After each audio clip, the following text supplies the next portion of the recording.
Здравствуйте, серия А на НТВ+. Мы в Милане, где местный Интер принимает Торино. Завершающий матч 22-го тура серии А. Довольно прохладно в Милане. Ну а болельщики Интера ждут, что их команда покажет качественный футбол и добьется победы. Побед у Интера в последнее время маловато. В чемпионате в 5 последних турах лишь однажды удалось выиграть команде Андреа Страмаччони. Это была домашняя победа над Пескарой, одержанная здесь, на стадионе Джузеппе Меацца. Тогда Интер показал действительно приличный футбол и контролировал ход встречи полностью. Но очков все равно маловато для того, чтобы уверенно чувствовать себя в борьбе за одно из Лиги чемпионских мест. Пока Интер занимает 4-ю строчку в таблице, имея 39 очков. У Лацио 43 очка. Это вот главный ориентир для миланцев. Лацио свой матч 22-го тура проводил накануне и сенсационно проиграл. И теперь вот Интер имеет возможность вплотную приблизиться к римлянам. Вот у девушки слеза. Будем надеяться, от холода, а не от того, что она так вот переживает за свой любимый Интер. Кстати, здесь есть и поклонники Торино. Вот, пожалуйста, сектор с ними на ваших экранах. Торино, в отличие от Интера, в последних турах выступает просто блестяще. И 5 туров подряд команда не знает поражения, одержав в этих матчах 3 победы и дважды сыграв в ничью. Торино на 12-й строчке, 26 очков, 8 очков отделяет от зоны вылета. Ну и, в принципе, еще есть вот этот матч в запасе, в котором тоже можно кое-чем поживиться. В прошлом туре туринцы победили на выезде Пескару со счетом 2-0 и даже поправили свою разницу забитых и пропущенных мячей. Теперь она у них стала положительной. Здорово ворота защищает вратарь Жиле. Команда действует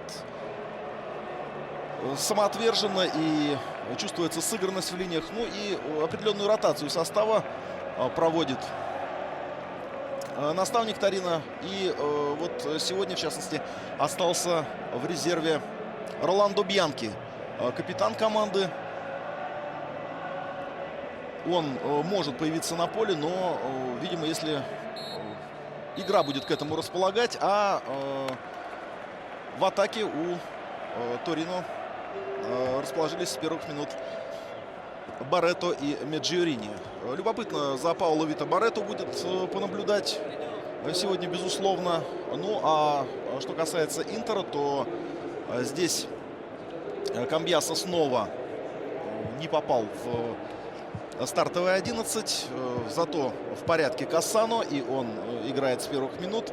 Сообщалось, что Станкович тоже вернулся в общую группу и занимался наравне со всеми на тренировке накануне этого матча. Но вот Станковича нет даже среди запасных. Давиде Масса, главный арбитр этой встречи. Вот Роландо Бьянки, кстати, о котором мы вспомнили. Он, видите, в прекрасном настроении пребывает, несмотря на то, что остался в резерве. Данило Дамброзио сегодня капитан Торино. Он справа от вас. И слева Хавьер Санетти, капитан Интера. Сегодня у Интера, пожалуй, более чем внушительный кулак разрушителей в центре поля. Помимо Санетти, это еще и Гаргано, и Мудингай.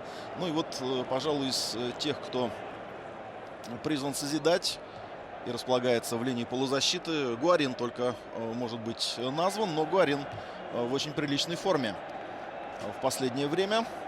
И это проявляется не только в матчах серии А, но и в кубковых встречах. Джампьеро Вентура вслед за Андреа Страмаччони появился на ваших экранах. Конечно, это с точки зрения возраста и опыта работы в серии А тренера антиподы, но Страмаччони быстро учится, здорово растет профессионально. Это отмечают все практически его коллеги, кто высказывался на эту тему. Ну и думается, что Массимо Моретти пока, во всяком случае, не должен сожалеть о своем выборе. Хотя Интеру предстоит еще очень сложная борьба вот за то самое Лига чемпионское место во втором круге итальянского чемпионата.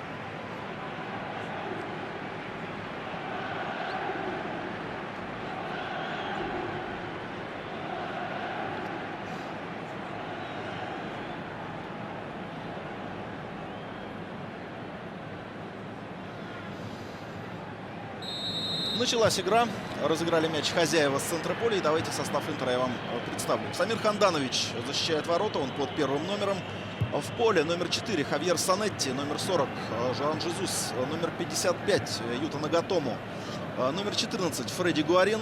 16 номер у Габи Мудингаи. 21 номер Вальтер Гаргано. 23 Андреа Раноккия. 26 Кристиан Киву. Под 8 номером играет Родриго Паласио. И 99 номер у Антонио Кассано. Состав Торино. Жан-Франсуа Жиле в воротах под первым номером. В поле номер 3 Данило Дамброзио. Номер 14 Алессандро Гацци. Номер 17 Сальваторе Масьелло. 25 номер Камил Глик. Номер 2 Гильермо Родригес. 11 номер Алессио Черчи. Номер 33 Матео Бриги. 69 номер у Рикардо Меджурини. 7 номер Марио Альберто Сантана. И 10 Паоло Вито Барретто. Вот такой состав у гостей. Еще раз напомню, что их тренирует Джампьеро Вентура. Андреа Стормачони, наставник Интера. Ваш комментатор сегодня Олег Пирожков. Минута позади.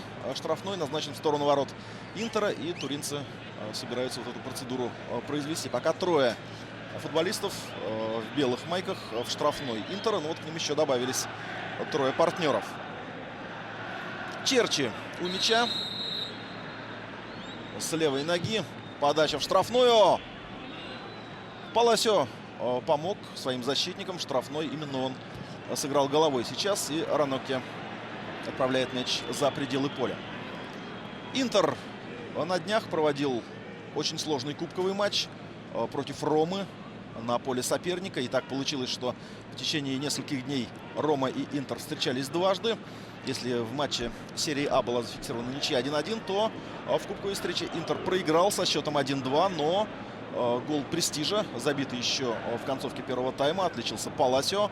В общем, должен помочь миланцам в ответном матче, который состоится 17 апреля. Вот такое было принято решение. Если Ювентус и Лацио повторную свою встречу проведут уже 29 января, то есть буквально через пару дней, то Интер и Рома встретятся весной. Наверное, это плюс для Интера в частности, раз уж мы о нем сейчас говорим.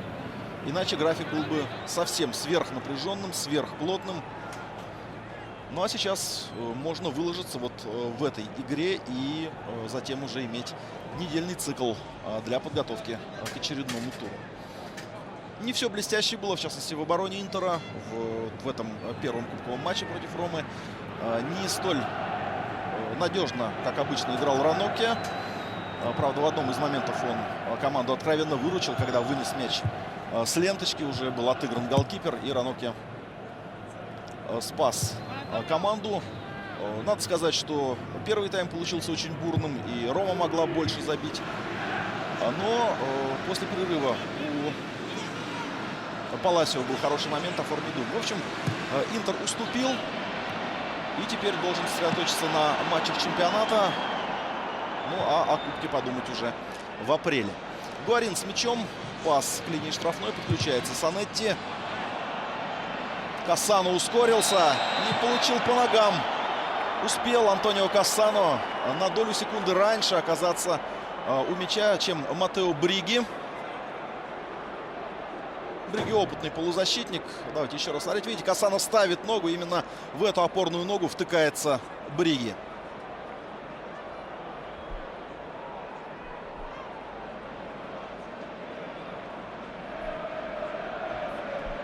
Торино умеет защищаться, и команда пропускает немного.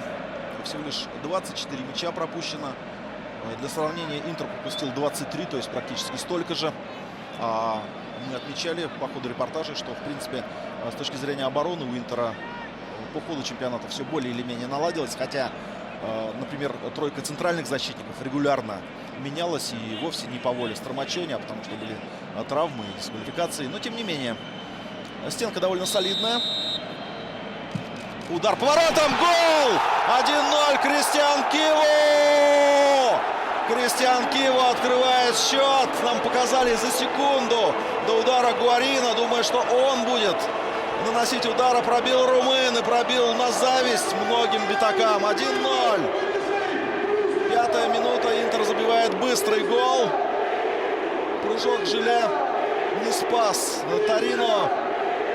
Великолепно пробил Кристиан Киву. Да, это один из его талантов, о котором, может быть, многие стали подзабывать уже. Потому что Киву давно не играл, он получил травму, и весь первый круг для него пропал. Вот только буквально в последние 3-4 недели он стал появляться в составе Интера. И вот такой вот гол.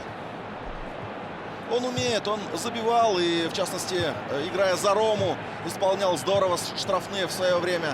Ну вот сейчас Киву отличился, забив очень важный мяч против упертой, настырной и целеустремленной команды, которая на ходу, мы об этом уже говорили. И вот этот быстрый гол позволит Интеру, может быть, как-то раскрыть Торино и заставить гостей идти вперед.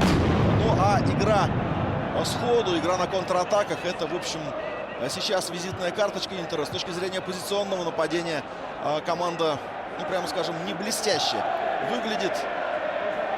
Я говорил, что вот в этом составе, в центре поля, разрушителей, в общем-то, больше, чем созидателей. Но стандарты еще никто не отменял в футболе. И самоотверженность Кассано, его стремление выиграть эпизод помогли Киву отличиться со штрафного. Кассано с мячом.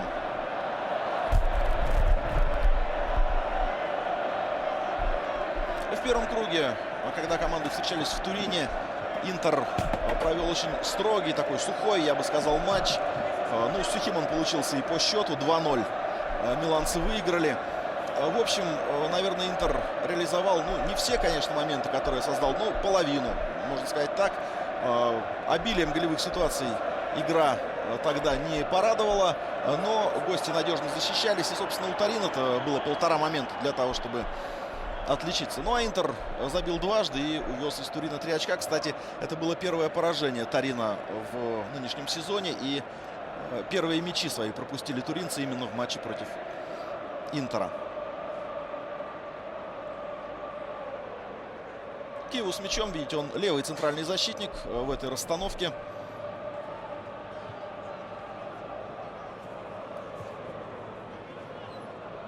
В центре играет Раноке, еще рядом Жуан. Ну, вот такое расположение не догма. И вообще Янковин привык Жуана видеть как раз левым центральным защитником. Ну, в тех матчах, когда конфигурация обороны Интера, вот именно центральной ее части, была приближена к оптимальной. Когда, помните, Вальтер Самуэль должен в центре располагаться. Вот слева Жуан Жезус и справа Андреа Раноке. Вот так.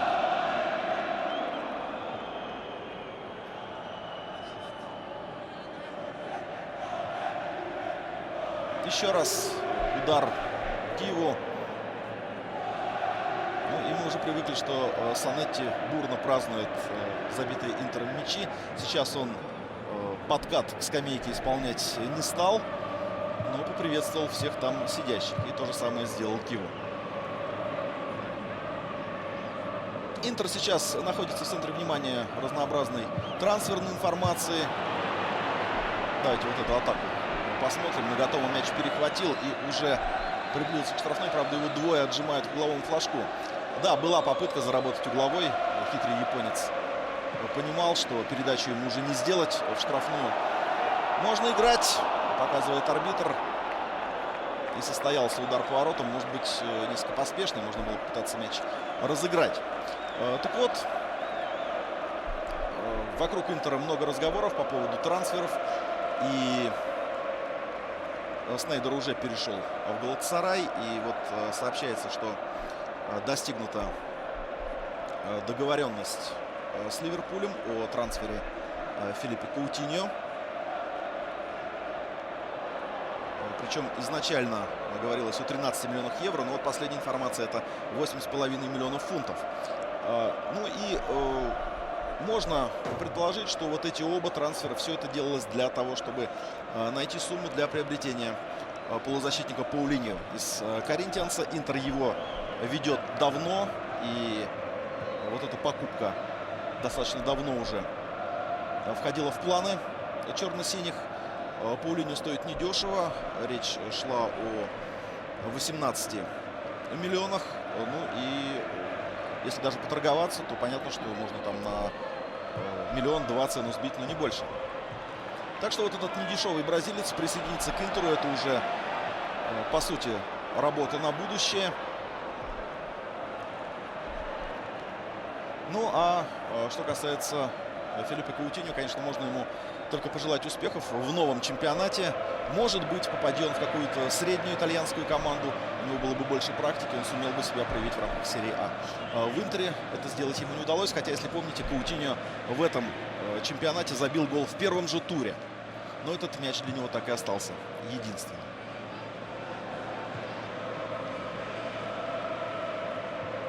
Глик играет с Масьелло.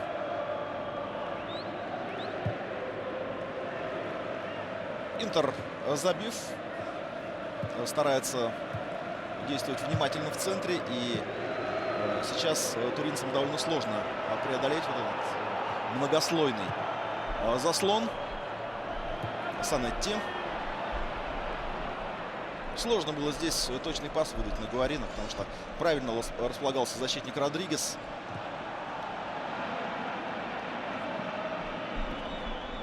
Структура игры Торино выстроена таким образом, что два центральных полузащитника — это, в общем, разрушители. И креатив-то в средней линии исходит именно от фланговых хавбеков. Это Черчи справа и Сантана слева. Но когда я говорю Сантана слева, я обозначаю изначальную расстановку. Потому что Марио Сантана очень часто смещается в центр и, по сути, выполняет регулярно функции плеймейкера. Черчи более строго играет на своем фланге, то есть вдоль бровки, как правило. Он любит получать мячи на ход, использовать свой резкий рывок, скоростные свои качества. Ну а вот Сантана — это дирижер игры, даже несмотря на то, что он располагается большей частью на фланге. Ну, мы помним, что когда-то, еще в начале нулевых, в конце 90-х, таким был Бекхэм в Манчестер Юнайтед. Он, по сути, был фланговым плеймейкером. Черчи с мячом. И хорошее забегание. Прострел! Санетти, капитан, здорово играет и снимает мяч с ноги у форварда Торино, который уже там готовился дальнюю штангу замкнуть. Меджурини. Удар поворотом. И теперь уже работа для Хандановича. Вот Торино показал, как он может атаковать. И пусть это был такой дерзкий наскок, но мы уже увидели, что там 5 игроков находились около чужой штрафной, и каждый из них готов был в этом эпизоде сыграть решающую роль. Удар, конечно, не получился у Рикардо Меджурини, но он умеет бить гораздо лучше. Меджурини, между прочим, имел очень хороший шанс забить. Сейчас с мячом Черчи. Удар поворотом снова Меджурини. Меджурини, помнится, в туринском дерби мог забить. И кто знает, как та игра повернулась бы. Ну а в итоге Торино уступил Ювентусу 0-3 на поле Ювентус Стадиум. И это одно из всего лишь 2 выездных поражений Торино в этом сезоне. Вот такая прекрасная статистика. Если мы будем вспоминать, кто же реже проигрывал на чужих полях, то только Ювентус. Только Ювентус, он одно поражение потерпел на выезде. А вот Торино всего 2, и из них одно в Турине. Но на поле своего соседа в дерби.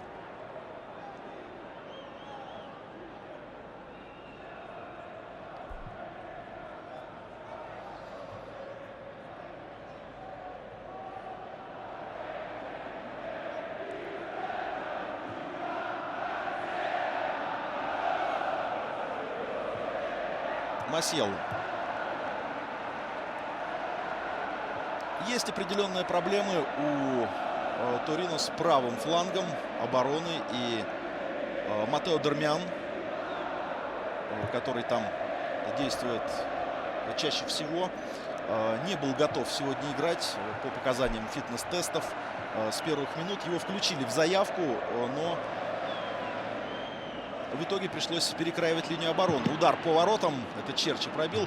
И если вы обратили внимание, то капитан Торино Данило Дамброзио играет сегодня справа в защите. Он номинальный левый защитник, но в общем, универсал. И вот сейчас он закрывает ту зону, где мог и должен был бы, если был в полном порядке, играть его более молодой партнер Матео Дармиан. Ну а слева расположился опытный Сальваторе Масьелло. Это дублер Дамброзио на позиции левого защитника. Подача Черчи. И снова Паласио. Хорош своей штрафной. Сейчас не сумел помешать пробить. Просто не успел на долю секунды. Нет, конечно, никакого пенальти там не было. Сантана. И Кассано зацепился за мяч. Гаргано. Хорошо принимает пас Паласио. Здесь, правда, толпа защитников вокруг него. Пас на Кассано. И до Гуарина не доходит мяч.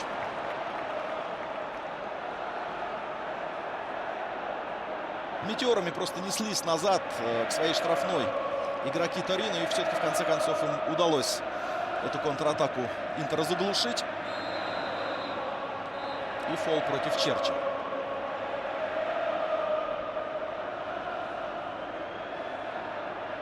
Жуан получает внушение от арбитра.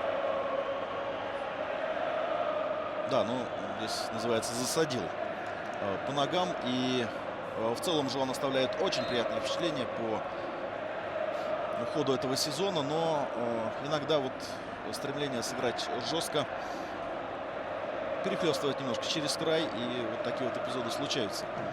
Но здесь, видите, еще и Киву оказывают помощь. Да, Вальтер Самуэль и рядом с ним Диего Милито.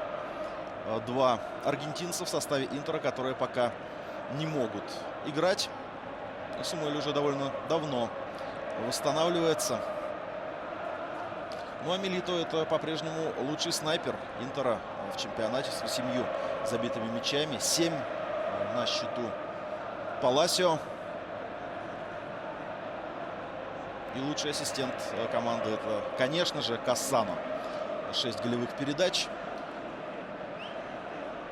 Это вот лидеры и по духу, и по игре, в общем, и по статистике. Это опытные футболисты. Состав Интера довольно возрастной, прямо скажем. Хотя в последнее время декларируется стремление омолодить команду. Но вот видели вы, когда дебютировал Киву в серии А в 2003 году. По сути, 10 лет назад.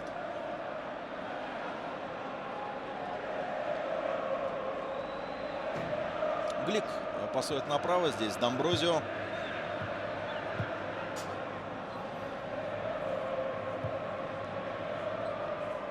Родригес. И пас Сантаны. Меджурини и Пауло Барретто не поняли замысел своего партнера. Но я бы сказал, что, наверное, здесь нападающие скорее не правы, потому что они развернулись в одну сторону. Оба. Классика жанра нас учит, что нужно открываться в разные зоны для того, чтобы защитникам было сложнее тебя накрыть. Вот Барретто. Черчи. Пас в штрафную.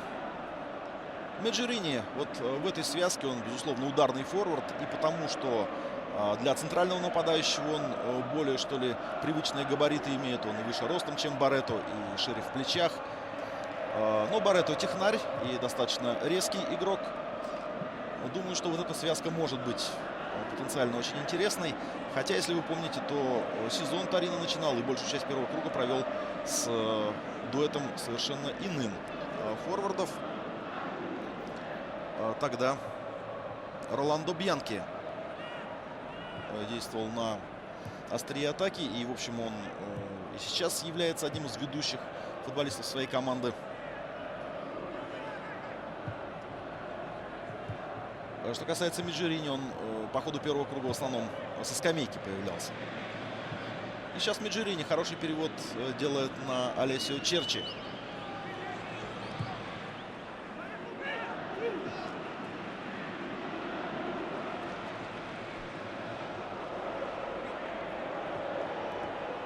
Гуарин.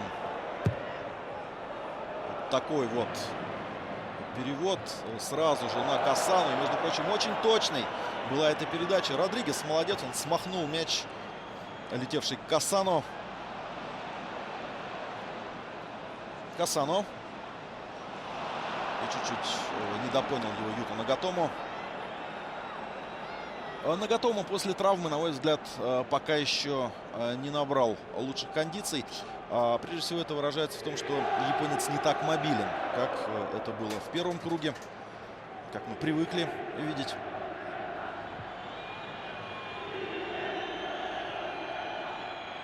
Травмы и Интер — это отдельная тема нынешнего сезона. Иной раз бывало, что по 10-11 человек оказывались на больничном у Интера. Конечно, в таких условиях, какая бы ни была у тебя скамейка, очень трудно команду готовить к победам в каждом туре. То есть стремиться-то нужно, конечно, но добивать результат сложно. Речь прежде всего о сыгранности, о совместимости игроков на поле. Но говорят, что у Интера очень хороший коллектив, и это ставит в заслугу Страмаччони, то, что игроки его очень уважают и доверяют ему. Это касается и ветеранов, звезд, и игроков среднего поколения.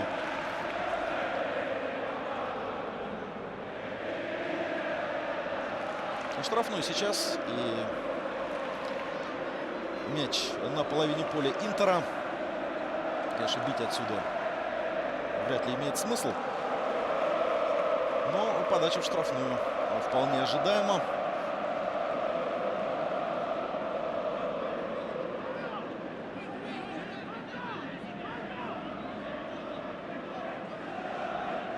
Черчи и Бриги у мяча. Черчи нам показывают.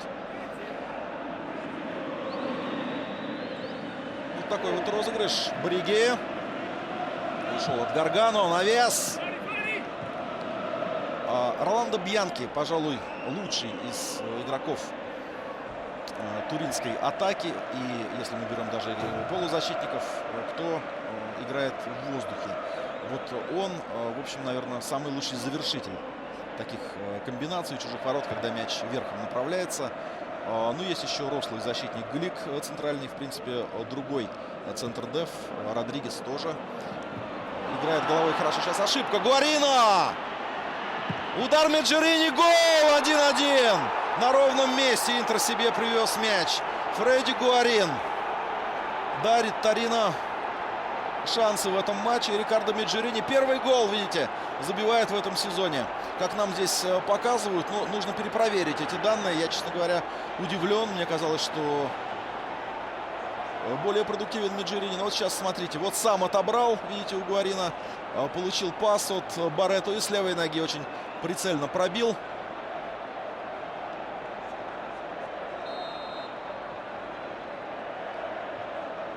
Да, ну здесь все ворота были перед Меджерини.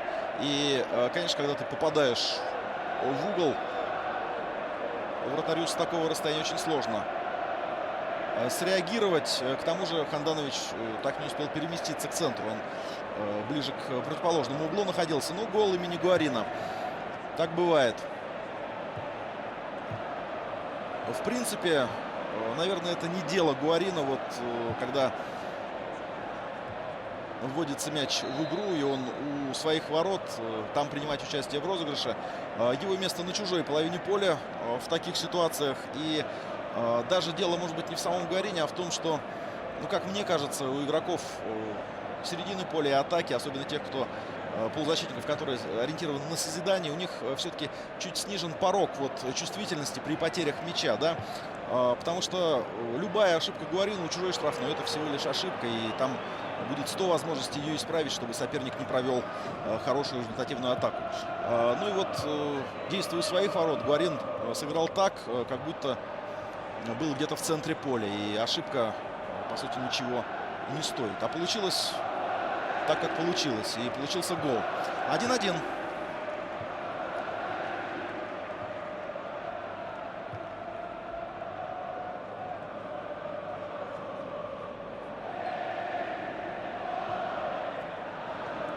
Киво.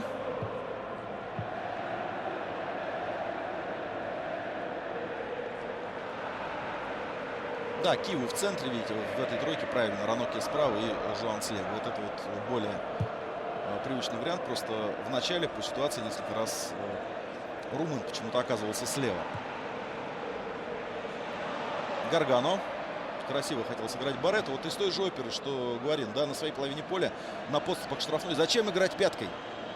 Когда есть впереди 1-2 свободных партнера, просто быстрее им туда мяч засылай и все. Мудингай. Санетти.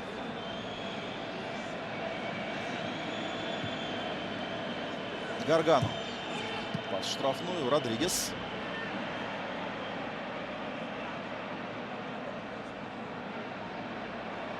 Думаю, что Интеру теперь не просто будет вторично выйти вперед. И потому что Торино команда, которая знает толк в оборонительной игре. И напомню, ведь Интер забил со стандарта. Попробуй теперь с игры отличиться. Ну и потому что я говорил, что вот позиционная атака — это, в общем, не самая сильная сторона команды Стормаччони пока, во всяком случае. И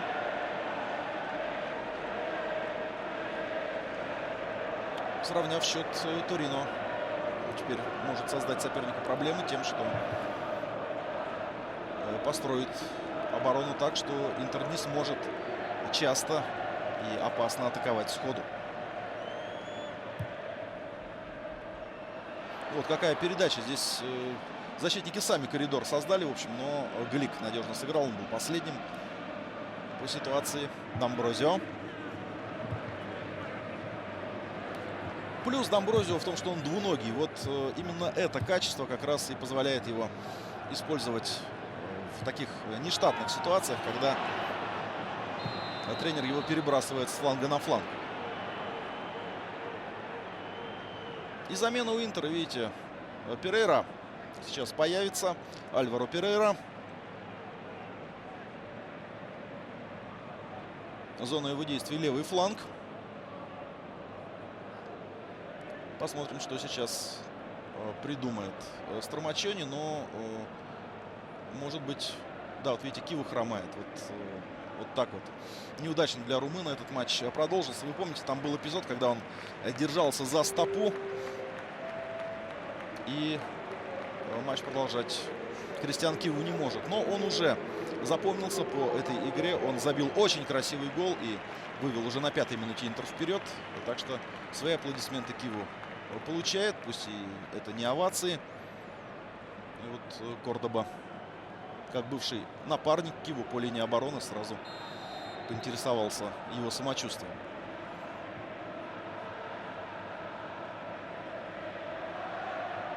Итак, вышел Альваро Перейра вместо Кристиана Киву. Думаю, сейчас мы увидим перестановки в схеме, в структуре игры Интера.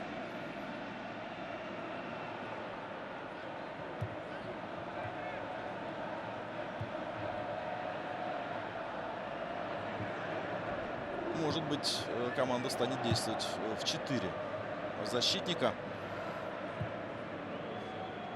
Пока Мудингай с мячом.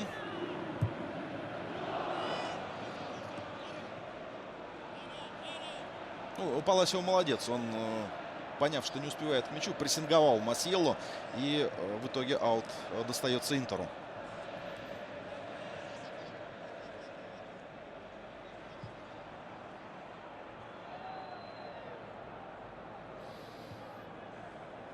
Ну, пока вот любопытно, видите, Перейра занимает позицию в обороне. И по-прежнему Нагатома остается там в роли латераля.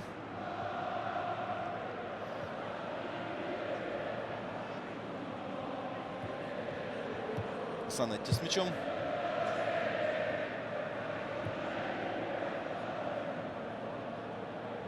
Я сказал, что разрушителей у Интера многовато вот в этом составе, да. Если мы берем середину, то и Санетти, и Гуарин, и Мудингай к таковым могут быть отнесены. Но, в принципе, тот же... Не Гуарин, конечно, а Гаргано. Гаргано и Мудингай. В принципе, тот же Гаргано может отдать неплохую передачу. Поле-то он видит. Сейчас ставил корпус Паласио. Глик против него боролся. И что? Штрафной. Штрафной.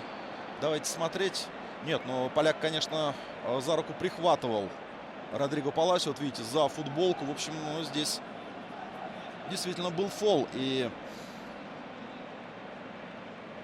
началось все как борьба плечом в плечо, а вот продолжилось уже с использованием рук. Снова очень опасный штрафной. И сейчас мяч к воротам установлен даже ближе, чем когда забивал Киеву. Ну и теперь, наверное, у Гуарина уже нет альтернативы. Хотя, как знать.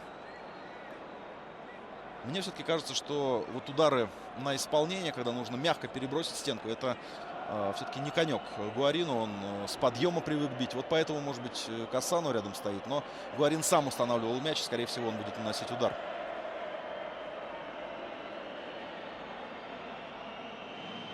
Да, бьет Гуарин и бьет так, как он привык это делать. Мощно, с подъема, но попадает прямо в стенку.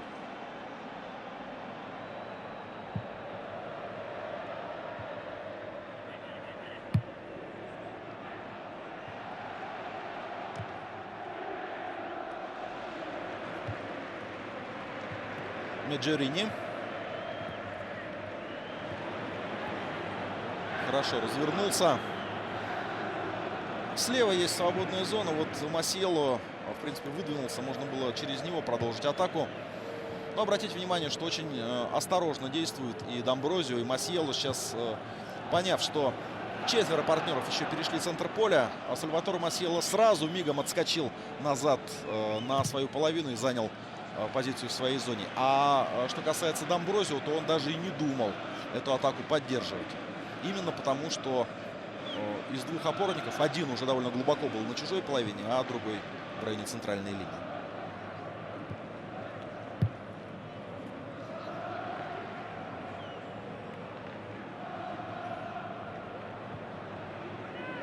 Торино также строго в обороне играл и в прошлом сезоне, и пропустил меньше всех в серии Б. Сантана с мячом, видите, он в центре. Я говорил, что для Марио Альберто Сантана это привычное дело. Он довольно часто вот эти прогулки в центр совершает и оттуда мастерит атаки. Нагатомо. Дамброзио. Дамброзио использовал свои козыри, свое преимущество в габаритах. Ну а игрок он достаточно маневренный, достаточно для того, чтобы вот нынешнего Нагатомо обезвредить.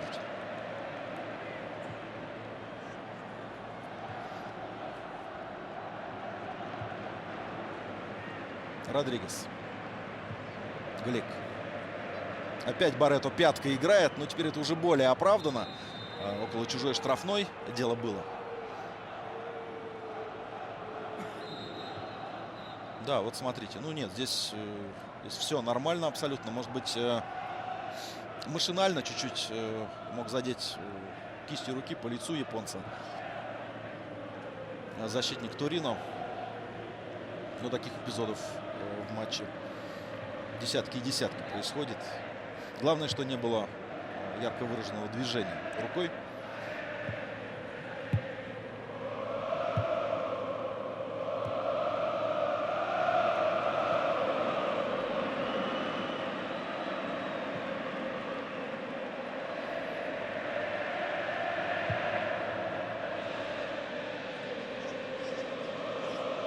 Паласио.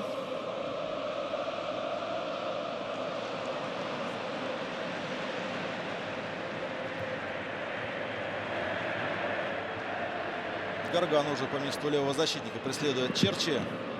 Перейра все-таки далеко забирается вперед.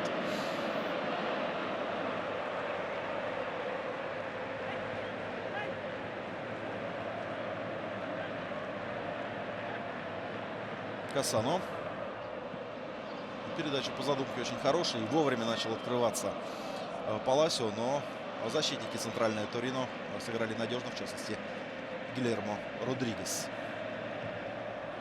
Гуарин перехватывает мяч. Сегодня не заметен Гуарин, по сути. И вот, к сожалению, для Интера единственный эпизод, когда он оказался в центре внимания по-настоящему, но если не считать пробитого в стенку штрафного, это вот эпизод у своих ворот, когда Гуарин подарил мяч Меджерини и позволил Торино сравнять счет. Сейчас пас на Нагатомо. Юта Нагатомо в роли центрального нападающего по ситуации. Согласитесь, достаточно забавное зрелище.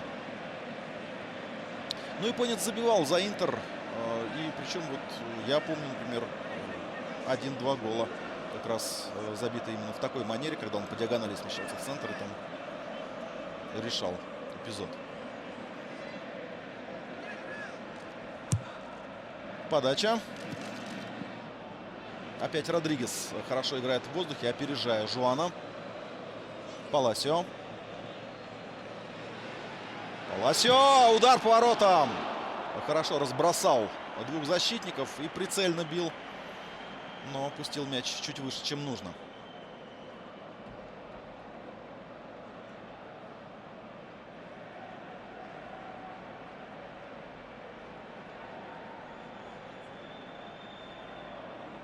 Паласио очень квалифицированный нападающий. Конечно, это не Герт Мюллер и не Лионель Месси, но мне кажется, что для Интера это было очень хорошее приобретение. И это, в общем, игрок основы. Это нормально, что он играет в основе. И когда будет в порядке Милито, то можно будет несколько видоизменить структуру игры в атаке, может быть. Хотя я не знаю, как посмотрит на это Стромачени сейчас. В принципе, все-таки крен в сторону игроков таких трудяг, разрушителей вот в этом варианте состава Интера присутствует. Но если появится Паласио, почему бы их не задействовать вместе с... Появится Милито, почему бы их не задействовать вместе с Паласио и, допустим, Кассано под ними. Но это такие фантазии пока, потому что Родриго Паласио играет, а вот Диего Милито по-прежнему залечивает травму.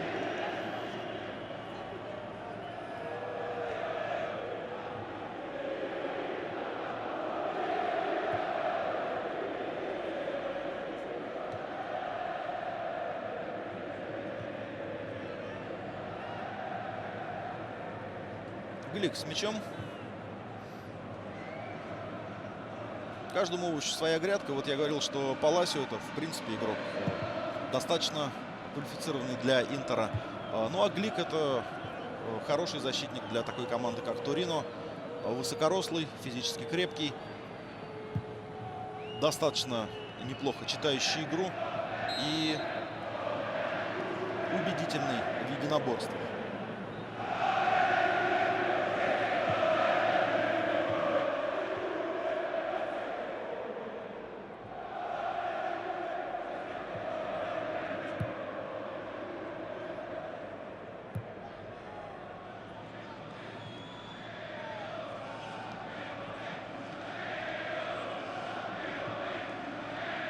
Джерини. Дамброзио, видите, подключился. И обратите внимание, что слева зона пустует, потому что левый защитник остался на своей половине. И так происходит в Торино практически всегда. Я вот, комментируя матчи этой команды и наблюдая их по телевидению, с трудом могу припомнить, когда они там вместе вот так вот бегали бы, допустим, Дамброзио слева, как это обычно происходит, и Дармиан справа. Ну нет, здесь вряд ли стоит вести речь о пенальти. Примерно эпизод такого же плана, как и, помните, когда немножко получил по лицу в штрафной Нагатому. Паласио с мячом.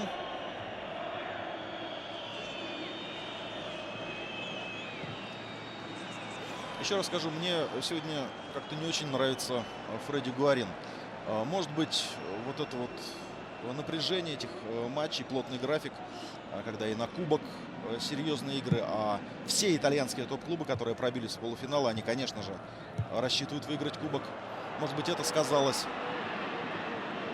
Но он выглядит вялым, выглядит временами как-то даже несколько апатичным, что более чем странно. И самое главное, его влияние на игру, на атакующую игру Интера минимально. Вот поэтому, в частности, Паласио оттягивается довольно часто назад и оттуда тащит мяч, тратя силы и время, и позволяя сопернику перегруппировать силы и встретить уже атаку Интера во всеоружии. Нагатому. И мяч в руках желе. Еще раз скажу, я сейчас выношу за скобки вот эту ошибку Гуарина у своих ворот. Сейчас речь не об этом абсолютно, а о том, что с ролью плеймейкера, которая, в общем, ему прописана вот в этой расстановке, а если не он, то кто, опять же, учитывая набор полузащитников, он сегодня категорически не справляется.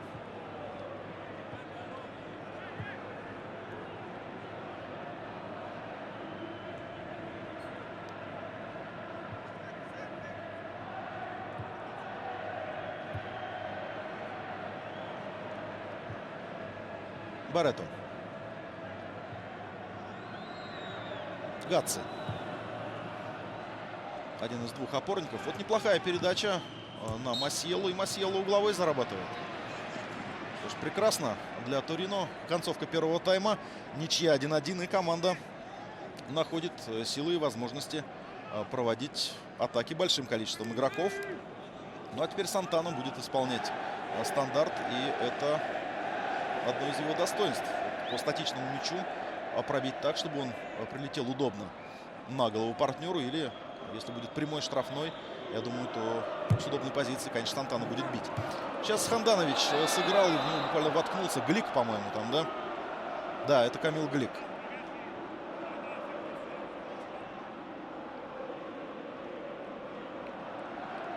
Глик еще и себя защищал, выпрыгивал, отведя в сторону локоть. Но локтем этим не бил Хандановича, насколько я могу судить, да. Такой жесткий футбольный эпизод, но контакт с вратарем был в пределах вратарской. Мудингай. Касану.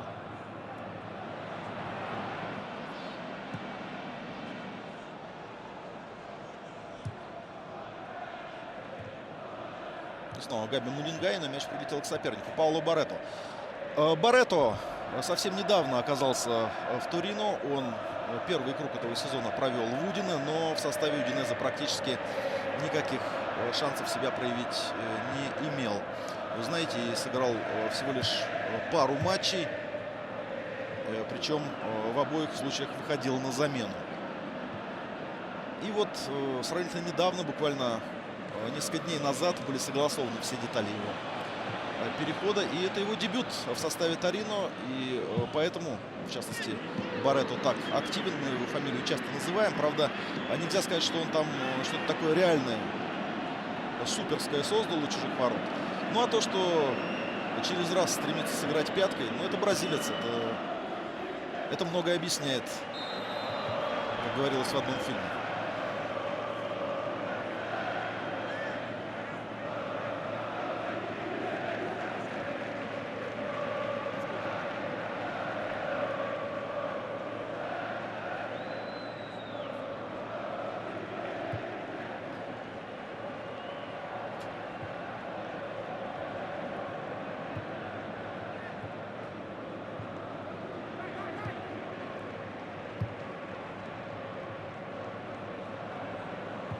И пас Меджерини на рывок Сантане. Масьелло рванулся вперед, и Гуарин остался у него за спиной. Но успевает вернуться защитник. Касано. Паласио нельзя было сразу отдавать, он, по-моему, был в офсайде. И поэтому перевод налево. Юта Нагатомо против Дамброзио. Навес. Паласио не дотягивается до мяча.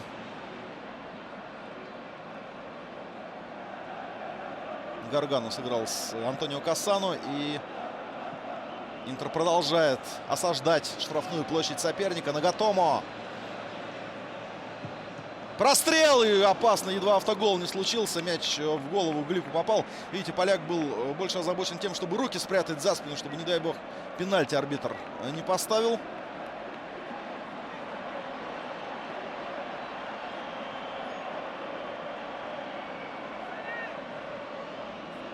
Последняя минута первого тайма. Антонио Кассано у мяча.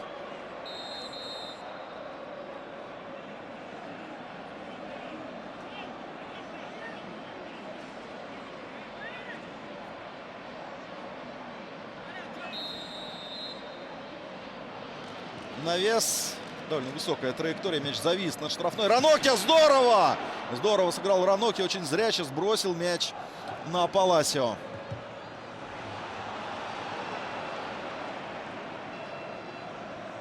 Вот так вот завершается этот тайм. Вспышка атакующей активности в исполнении Интера. И была довольно затяжная позиционная атака. И затем вот такой розыгрыш стандарта. Но, видите, Дамброзио опередил нападающего Интера и не позволил Паласио протолкнуть мяч в ворота. Ну, там на всякий случай еще, конечно, и вратарь.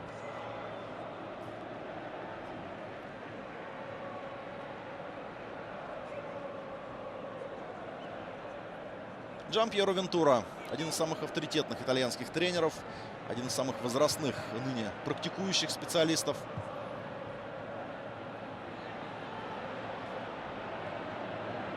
Команду он слепил очень хорошую. Мы все это в нынешнем сезоне увидели. Но еще раз подчеркну, что вот этот Торино, он создавался не летом, а ранее.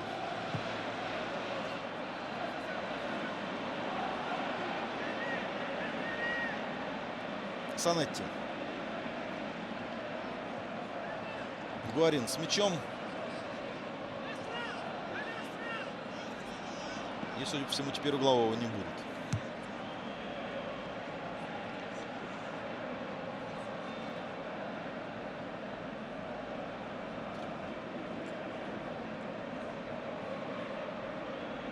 «40 секунд до окончания первого тайма. Ничья 1-1. Напомню, что Интер довольно быстро открыл счет, когда за фол против Кассано был назначен штрафной. И Кристиан Киву блестяще пробил, послав мяч в левый от голкипера желе угол ворот. Ну а после этого Торино отыгрался, использовав грубую ошибку Фредди Гуарина. Меджерини, вот он на ваших экранах, отобрал мяч у соперника. Обыгрался в стеночку с Барретто и пробил, подкрутив мяч в дальний от голкипера Хандановича угол ворот. Ничья 1-1, и арбитр был настолько педантичен, что даже не дал туринцам исполнить угловой на последних секундах тайма. Стромачо недовольно хмур, и мне кажется, что именно таким и должно быть выражение лица тренера команды фаворита, которая свой статус в первом тайме подтвердить не сумела и развить быстро добытое преимущество не смогла. Моментов у Интера было немного. Гуарин, еще раз скажу, слишком вяло действовал, и конструктивной игры, связанной игры в атаку в центре поля у Интера не хватало явно. Ну и думаю, что с точки зрения фланговой игры тоже там не все было блестяще. В общем, пока Интер не впечатлил атакой. И посмотрите, не случайно, вот статистика. Торино и бил поворотом чаще, и в створ бил чаще. Да и мячом гости владели практически столько же, сколько и Интер. Вот такая картина первой половины встречи. Посмотрим, как изменится и изменится ли игра после перерыва.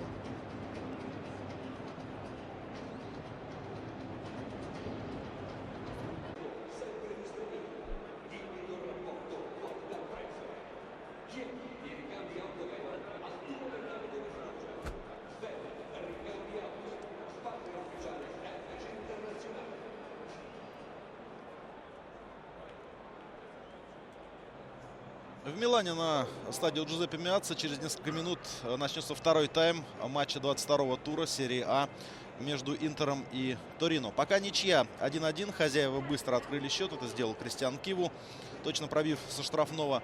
Ну а Торино отыгрался в середине тайма благодаря ошибке Гуарина и точному удару Рикардо Меджерини. Вот пока ничья. И надо сказать, что гости очень уверенно провели первый тайм. Матео Турмян, кстати, на ваших экранах, один из резервистов Торино в этом матче. Правый защитник, чью позицию сегодня занимает капитан команды Данило Дамброзио. Дамброзио капитанит, потому что остался в резерве и Роландо Бьянки, лучший снайпер Торино в этом чемпионате. У Бьянки 7 забитых мячей. Но вот сегодня в атаке действует у гостей Рикардо Меджерини, автор забитого мяча, и новичок команды бразилец Пауло Вито Барретто. Так вот, Торино очень уверенно смотрелся в первом тайме, стремясь встречать атаки Интера где-то вот сразу после центральной линии, гасив многие из них. Ну а Интеру не хватало настоящего плеймейкера, и понятно, что сейчас трансферные усилия клуба будут сосредоточены на том, чтобы этого плеймейкера заполучить, потому что на длинную вряд ли можно Гуарина рассматривать в этом качестве. Он полузащитник атакующего склада, способный по ситуации сыграть точно и своевременно в пас, с хорошим ударом. Но все-таки вот вести игру Интера у него, по большому счету, системно не получается. В сегодняшнем матче Гуарин, увы, совсем не впечатляет. Вот он на ваших экранах. Стромачони, видимо, ему доверяет и не заменил сразу после первого тайма. Хотя, на мой взгляд, эта 45-минутка была едва ли не худшим отрезком Фредди Гуарина вот за все то время, что он в нынешнем сезоне выходит в основе Интера. Созидательной, конструктивной игры у миланцев было мало. Отсюда и малое количество голевых моментов у ворот гостей. Кассано восстановился после травмы. Наверное, еще на это стоит делать скидку и говорить о том, что в лучших кондициях Антонио Кассано мог бы быть более заметен. Они на пару с Паласио составляют дуэт в атаке у хозяев. Замен, как я вижу, в перерыве сделано не было, но одна замена была по ходу первого тайма. Получил травму Кристиан Киву, и вместо него вот этот человек в маске появился. Это Альваро Перейра. Давайте я вам напомню составы, в которых команды сегодня выступают. Итак, хозяева Интер. Ханданович в воротах, первый номер. В поле 4-й Санетти, 40-й Жуан Жезус, 55-й Нагатомо, 14-й Гуарин, 16-й Мудингаи, 21-й Гаргано, 23-й Ранокки, 31-й Перейра, 8-й Паласио и 99-й Кассано. Состав Торино. Жилия в воротах под первым номером. В поле 3-й Дамброзио, 14-й Гацци, 17-й Масьелло, 25-й Глик, 2-й Родригес, 11-й Черчи, 33-й Бриги, 69-й Меджурини, 7-й Сантана и 10-й Баретто.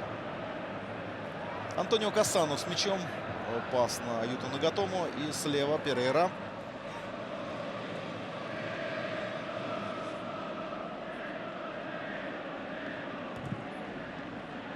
Не удалось доставить мяч в штрафную. Да еще и рикошет был от уругвайца. Видите, как бывает. Черчи. Черчи, между прочим, лучший ассистент Торино. У него 5 голевых передач. И Черчи забивал в 2 предыдущих турах. Об этом тоже стоит упомянуть. Всего на его счету 3 мяча в этом чемпионате Италии. И вот в том числе гол в ворота Пескары в матче, который Торино выиграл 2-0. Это было неделю назад. На выезде туринцы отличились. И тогда забил Черчи и также поразил ворота соперника Марио Сантана. Президент Торино Урбано Кайро в прессе очень тепло приветствовал успех своей команды и отдал должное и тренеру, и игрокам. Но, как бизнесмен, Кайро заметил, что любой успех нужно развивать, и пожелал команде, чтобы она и дальше прогрессировала. Орландо Бьянки, видите, разминается, совершая пробежки вдоль кромки поля. И скоро мы его, очевидно, увидим в игре. Вместо кого? Ну, думаю, что вместо Баретто. Все-таки бразилец первый матч проводит за Торино. Адаптация прошла, можно сказать, хорошо. Он ассистировал Меджурини в ситуации с забитым мячом. Но связка Меджурини с Бьянки слишком хороша, чтобы ее не испробовать в этом матче. Гуарин, видимо, поворотом пробил вот таким образом, но мяч прошел далеко в сторону. Мощный удар — это визитка Фредди Гуарина. И даже если игра в принципе не получается и не хватает мобильности этому футболисту, пробить он может в любую секунду. Поэтому, конечно, с ним нужно действовать внимательно, когда он находится вблизи штрафной. И желательно не давать ему слишком много пространства. Мудингаи, видите, получил повреждение. Пока не может подняться с газона. Здесь они боролись с Гацци. И, видимо, видимо, как-то неудачно оттолкнулся Габи Мудингай, потому что он держится за ногу. А борьба велась в воздухе. Интер действительно ищет плеймейкера, и, судя по всему, такой человек найден. Осталось только договориться с Коринтиансом, я имею в виду Паулиньо. Очень интересно будет посмотреть этого атакующего хавбека в серии А. Паулиньо любопытный персонаж, успев к своим 24 годам поиграть в таких экзотических чемпионатах, как первенство Литвы и первенство Польши. Ну, думаю, по бразильским меркам они уж совершенно точно экзотические.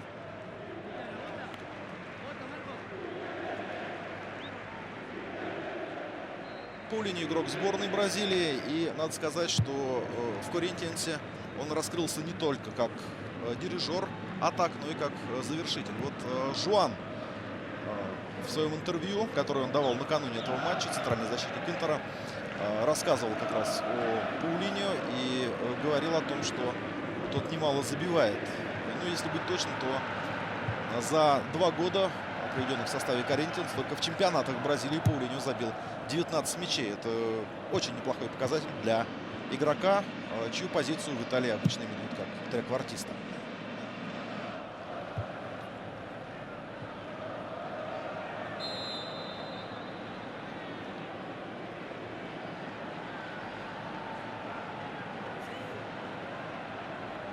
Жуан у мяча. Пока здесь Мудингай с гримасой на лице хромает около кромки поля. И, может быть, вторая вынужденная замена понадобится Интеру.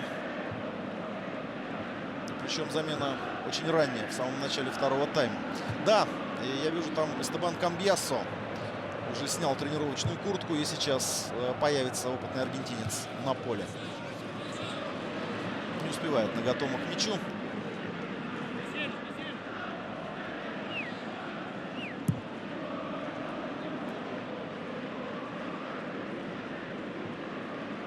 Эстебан Камбьясо, настоящий универсал, займет позицию, которая ему должна быть достаточно привычна.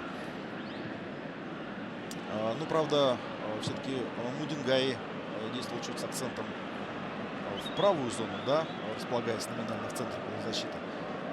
Ну, может быть, будут какие-то небольшие перестановки, и, допустим, Гаргано станет за эту зону чаще отвечать. Сейчас прострел, хороший мяч в воротах. Резкая контратака Ромы в финальной своей стадии. Поначалу все вроде бы не предвещало никакой опасности, но Черчи здорово прострелил, а Меджерини, опередив защитников, в касание переправил мяч в сетку. И вот уже 2-1 в пользу Торино. И 2 человек Интер теряет по ходу матча из-за травм. И ситуация становится близкой к критической. Черчи здорово сыграл. 6-я его голевая передача на рывке. Ушел от Перейры. Ну а дальше Жуан не сумел перехватить этот мяч. Шага не хватило. А Раноки отпустил Меджерини.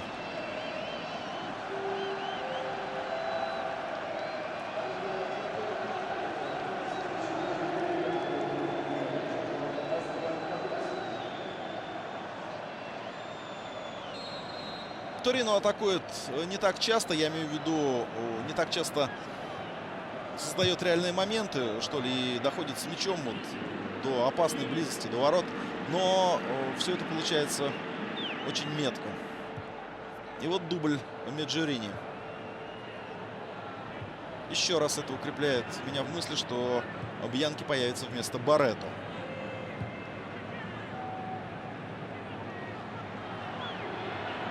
Гуарен.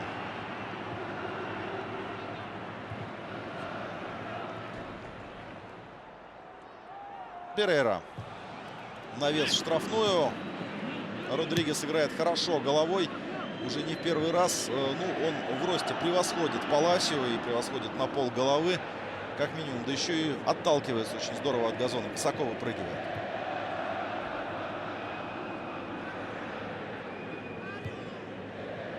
Бриги.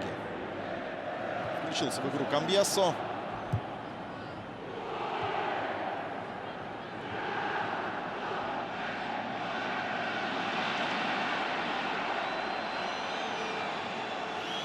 И здорово играет Черчи. От двоих ушел. Он уже в штрафной. Под левый мяч. Мечерини. Удар выше. Какой-то долю секунды не хватило Алесио Черчи для того, чтобы со своей коронной левой ноги нанести убойный удар по воротам. Смотрите, снова он легко обыгрывает Раноккио. Гаргану за спиной. И вот здесь, вот видите, момент. Все-таки Гаргану, на мой взгляд, сумел сбить с шага Черчи. Ну, там еще и Перейра уже пластался буквально, валился под ноги. Но это вот голевая передача. Голевая передача. Я говорил, что заменив Киву, Перейра, в общем, не всегда оперативно назад возвращается. Но здесь просто, на мой взгляд, навыков игры в обороне ему не хватило. Как это ни странно может выглядеть, потому что все-таки Альваро Перейра в своих предыдущих клубах и в сборной действует на позиции левого латераля. То есть футболиста, обязанность которого не только там куролесить впереди, но и прикрывать свою зону в обороне. Ну вот Перейра очень легко тогда дал Черчи уйти от себя и сделать прострел в штрафную. Санетти с мячом. И Родригес. Барето. Барето выглядит таким легковесным. Он действительно не великих габаритов игрок. Но в Италии играет давно. У него был очень хороший сезон 3 года назад, когда он играл в Бари. И тогда в серии А забил 14 мячей. В общем, это очень приличный показатель для футболиста команды, не претендующей на многое. Но вот Вудину почему-то у него не было шансов раскрыться по-настоящему. Может быть, потому что по фактуре и по своим повадкам он несколько дублирует Антонио Ди Натале, а место Ди Натале в старте не подлежит сомнению. Да и Ди Натале куда более продуктивный снайпер. И вот Барето в основном на скамейке находился в Удинезе.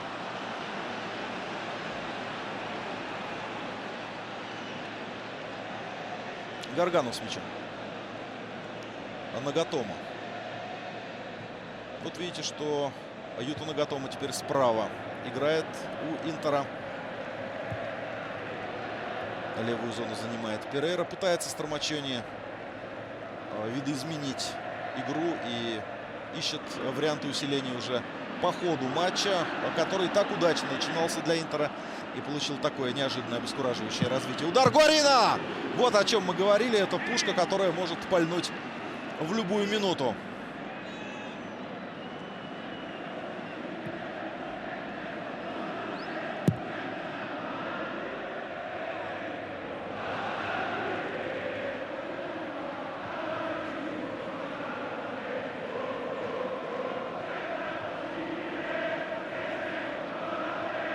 Камбьясо.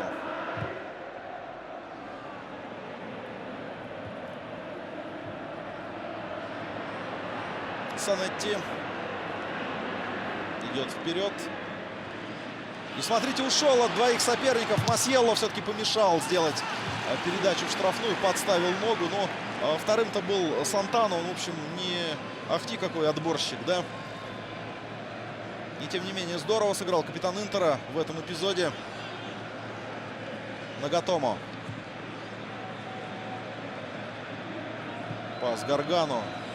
Кассано высоко мяч поднимает. Принял его японец. И акробатика в исполнении Гильермо Родригеса. Снова Интер осаждает вот эту крепость под названием Торино. И снова очень уверенно гости обороняются.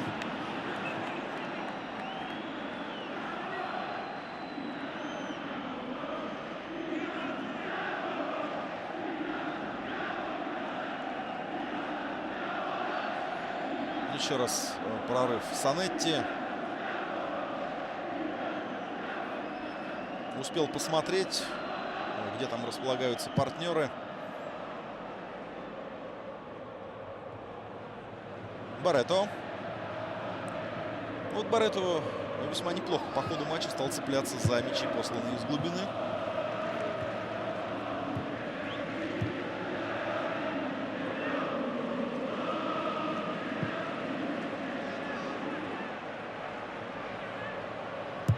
видите, у Интера большинство передач в штрафную идут уже практически от лицевой линии. Пас Меджурини.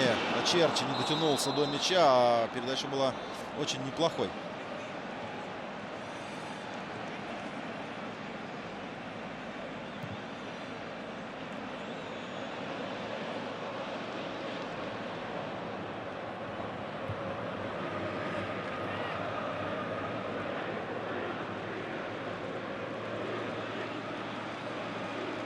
Наготовно.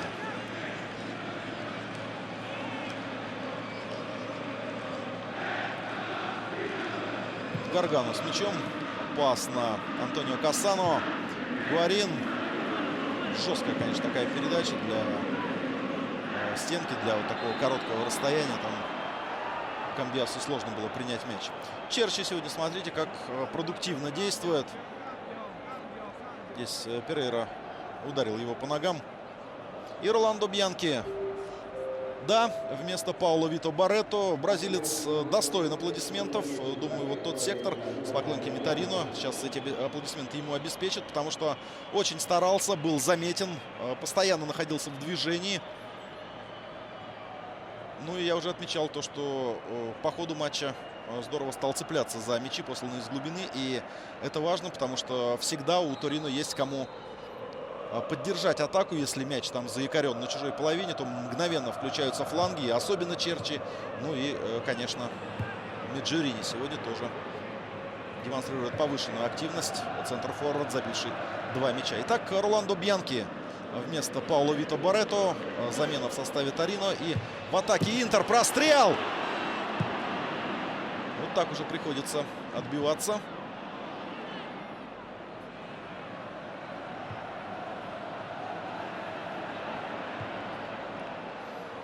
Бьянки 7 мячей, я говорил, забил уже в этом сезоне. Это почти столько же, сколько он в серии Б настрелял год назад, когда Торино возвращался в элиту. Тогда у него 8 мячей было во втором по рангу итальянском дивизионе. Кассано. Кассано финтит. Приклеился к нему соперник. Пас Гуарина. Здорово! Здорово как! Вот сейчас, когда молодец, тогда молодец. Тонкую передачу выдал Фредди Гуарин, и Эстебан Камбиасо со штыка пытался мяч протолкнуть. Ой, это Гаргано. Гаргано был, насколько я понимаю. Да, конечно. Это Вальтер Гаргано. Гуарин там просто прогуливался, видите, около штрафной. Но вот что касается Гаргано, я в первом тайме говорил, что несмотря на то, что, в принципе, его основная роль — это вместе с партнерами компактная игра в центре и отбор, разрушение. Но поле он видит. Я помню интервью Гаргано, когда он играл еще за Наполи года 3 назад. Он сказал, что мой кумир Зидан, и я бы хотел игрой походить на него. Ну, Гаргано известен как человек с хорошим чувством юмора. Это, конечно, шутка была отчасти. Но то, что действительно он поле видит, вот о чем мы в первом тайме упоминали, это правда. И вот он это сейчас подтвердил.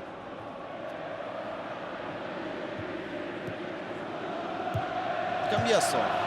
Неточный пас. Мяч перехвачен.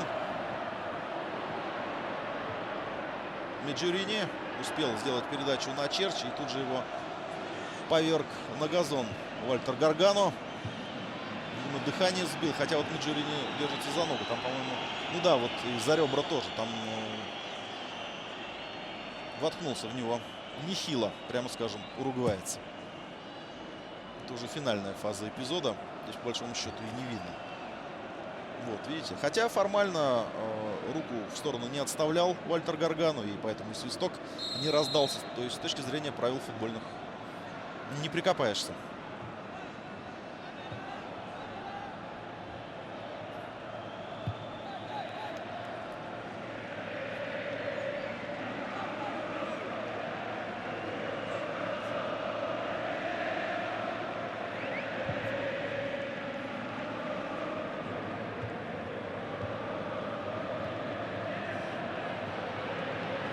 Гуарин. Рывок от Родригеса, пытается освободиться. Но сегодня очень хороший матч проводит второй номер Торино Гильермо Родригес. Вообще практически без ошибок. Что касается игры в воздухе, то там нет шансов у Интера, потому что Родригес снимает все верховые мячи. Ну и по позиции действует тоже прекрасно. Да еще, видите, периодически крайних защитников очень удачно страхует. В общем, великолепный матч.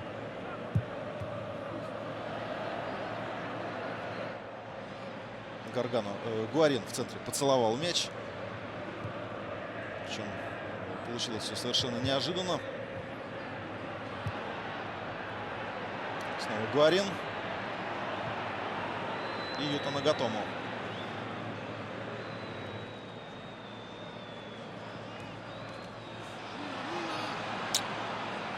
На этот раз сумел Сантана остановить соперника. Масьелло пошел вперед, левый защитник Торино, но, конечно, никаких кавалерийских наскоков от него ждать не приходится. Сейчас отдавал передачу поперек. Все-таки мне казалось, что можно было попытаться сыграть вперед. Там, в частности, Бьянки баражирует в центральном круге. И вроде бы его плотно никто не опекает, что логично. Пас Кассано. Паласио. Удар с места.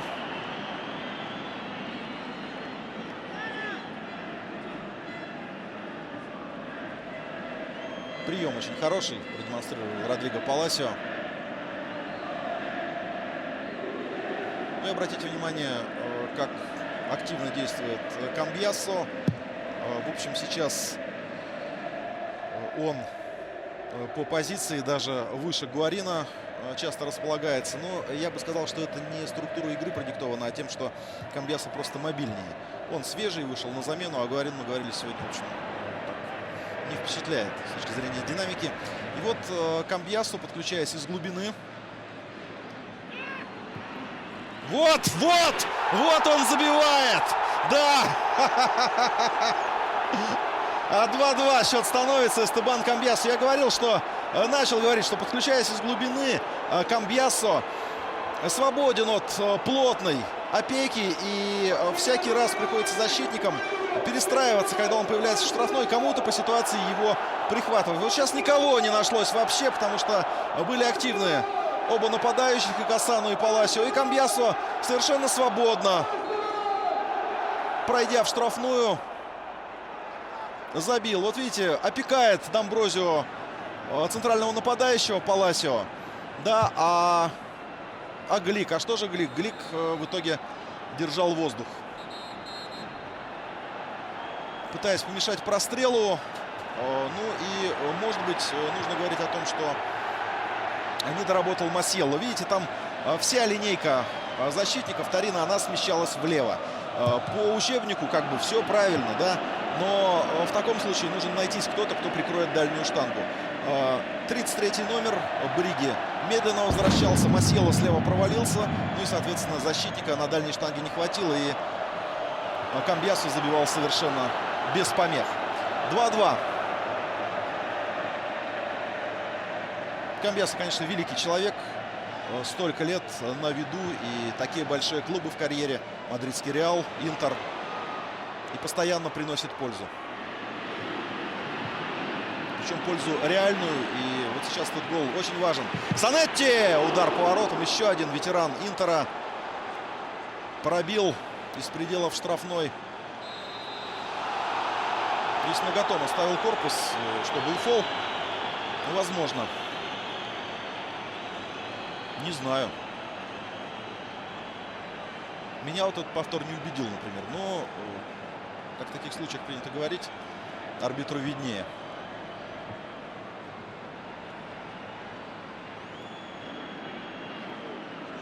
Вот такая игра Камбьяссо, это, конечно, не ноу-хау для него же.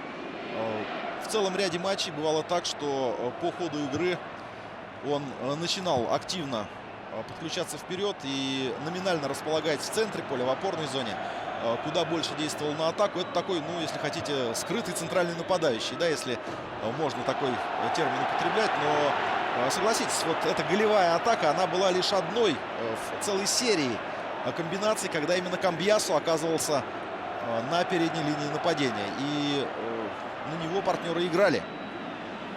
Кассано с мячом. Начинает очень глубоко Торино садиться. Это не есть хорошо для гостей. главный минус вот такой глубокой обороны, когда команда прижимается к воротам, это то, что возрастает цена любой ошибки. Потому что любой рикошет в пределах штрафной, он может обернуться либо голом, либо тем, что соперник сыграет на добивании. Ну а если встречаешь высоко, то есть шанс, что партнеры, которые за спиной, исправят твои недочеты. Замена. Сантана уходит. Сантана недавно еще был травмирован. И, может быть, полные матчи он не готов играть. Я говорил, что он забивал в предыдущем туре. И сегодня, в общем, тоже смотрелся достаточно прилично. Но Вальтер Бирса вместо него, более молодой полузащитник. Словенец способен сыграть на любом фланге. И справа, и слева. А я помню матч с участием Торино. Это была выездная игра против Катании, когда Бирса, выйдя на замену по ходу второго тайма, успел поиграть даже на 3 позициях, завершая матч уже как центральный атакующий полузащитник. И вот сразу он получает мяч слева. Вальтер Бирса. Пас в штрафную! Удар и мяч в штангу, по-моему, от рук вратаря попадает. Бьянки бил. А это Черчи! И вот теперь Ранокки уже сыграл надежно. Вот сразу видите, Бирса, едва появившись на поле, обострил ситуацию у ворот Интера до предела.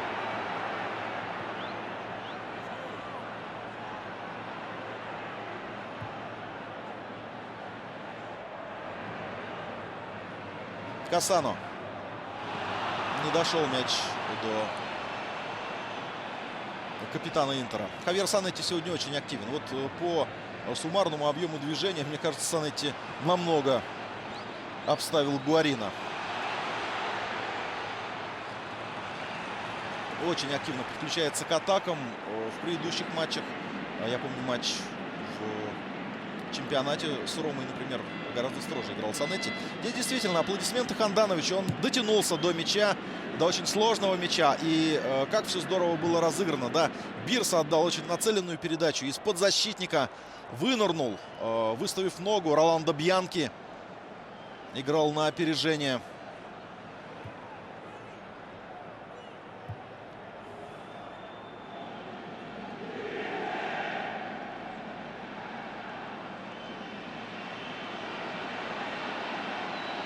Интер вот после тех замен, которые произошли, играет в 4 защитника.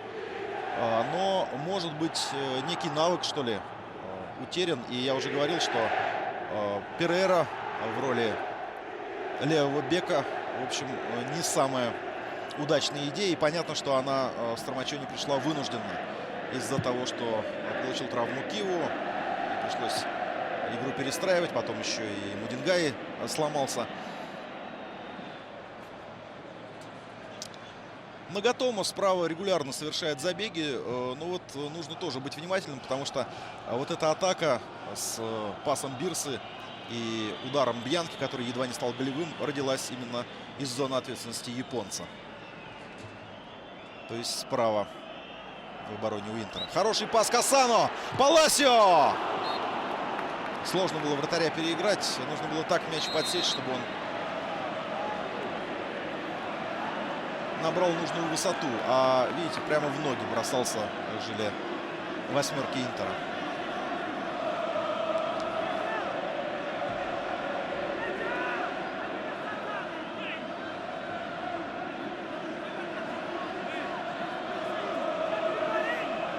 Главой подает Кассано.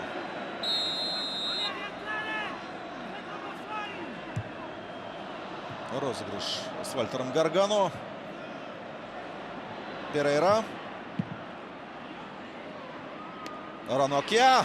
Падает Ранокки. Но мне кажется, что слишком уж демонстративно падал, цепляясь за ногу защитника Андреа Ранокки. И поэтому арбитр не среагировал. Хотя смотрел как раз именно туда, в ту точку, и все прекрасно видел.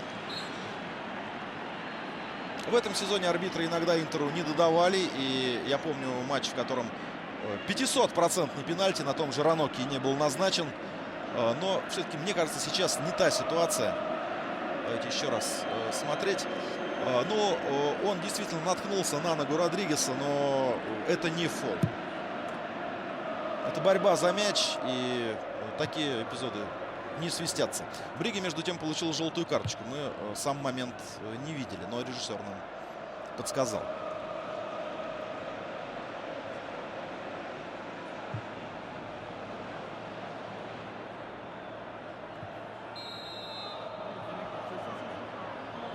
Рики Альварес появляется. Ну что, вместо Кассано.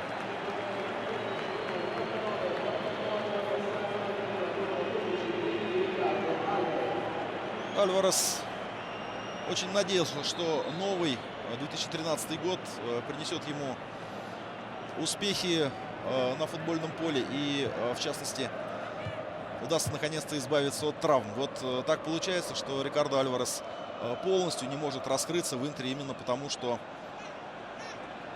слишком часто его преследуют болячки. Жуан сейчас в силовом единоборстве отобрал мяч у Меджерини, но линейный арбитр зафиксировал фол.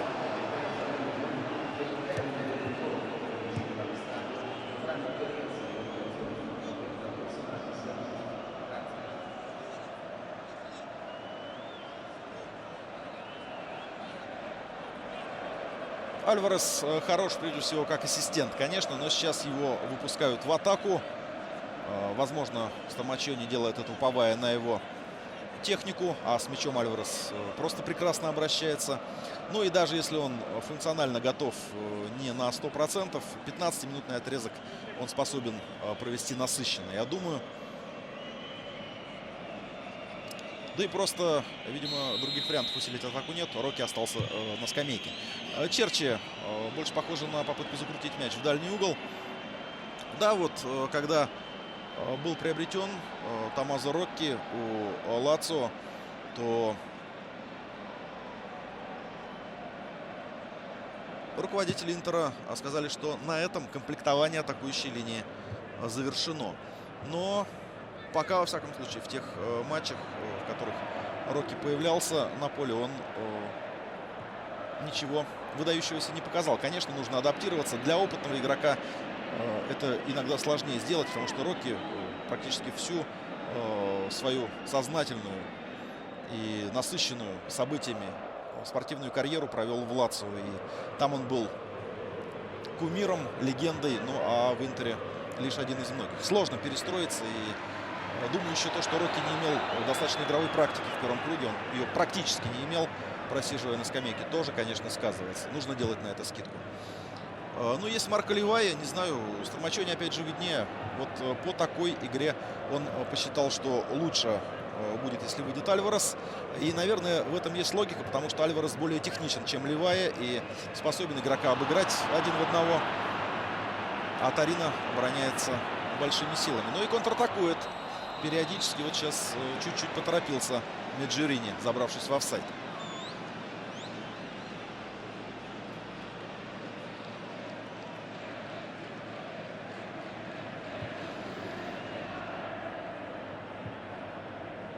Камбьясо.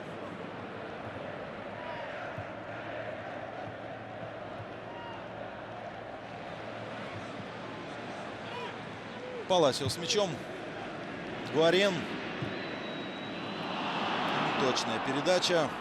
Бирса сыграл на перехвате и увидел свободного Черчи. Черчи постоянно тут гуляет один. Снова неизвестно где Перейра. Снова Жуан вынужден встречать соперника.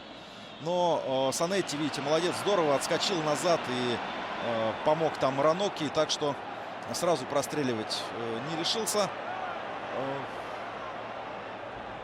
Алессио Черчи. Ну а потом уже подоспела подмога для Интера, и мяч был отобран. Гуарен.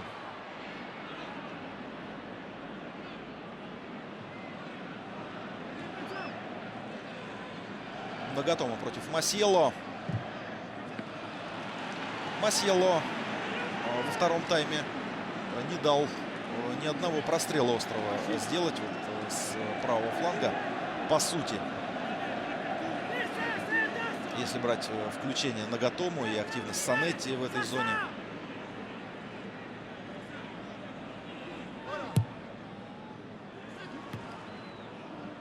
Сыграл головой Меджерини. И Перейра с нарушением правил выключил из борьбы Алессио Черчи.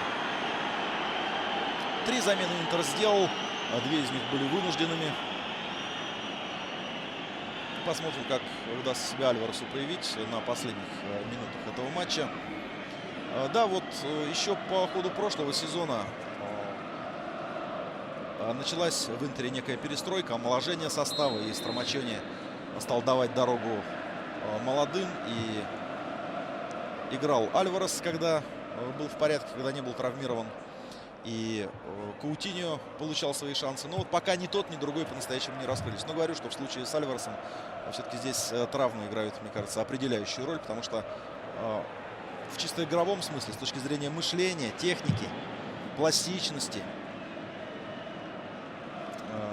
умение завязать атаку и при случае ее завершить, аргентинец очень хорош. Видели вы, что Камбьясо получил желтую карточку, и теперь уже страдает на газоне Альваро Перейра. Да, вот здесь не повезло ему. Бьянки, выпрыгивая, коленом попал. Видите, практически под дых куда-то, под ребра уругвайцу. Я не думаю, что здесь был умысел.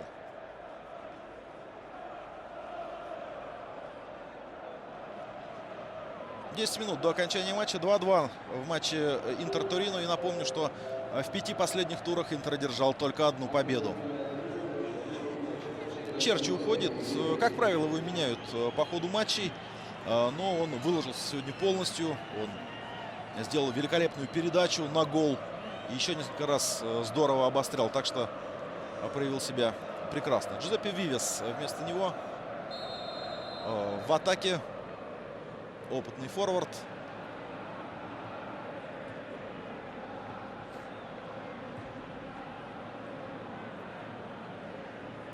Но будет справа располагаться. В общем, я говорю, что номинально вот эти заявки смотреть, такие люди, как Вивес и даже Сантана, не говоря уже о Черчи, они нападающими обозначены в Торино. И если помните, вот если доводилось смотреть перед началом сезона, Ла Газета делло Спорт, рисуя возможные расстановки, она Торино обозначала как 4-2-4. И довольно долго это делали телевизионщики по ходу сезона.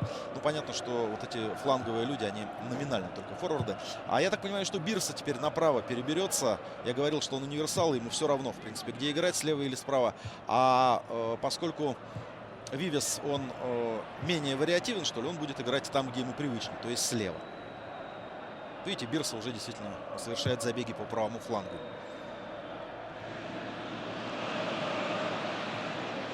А вот и Вивес. И подача.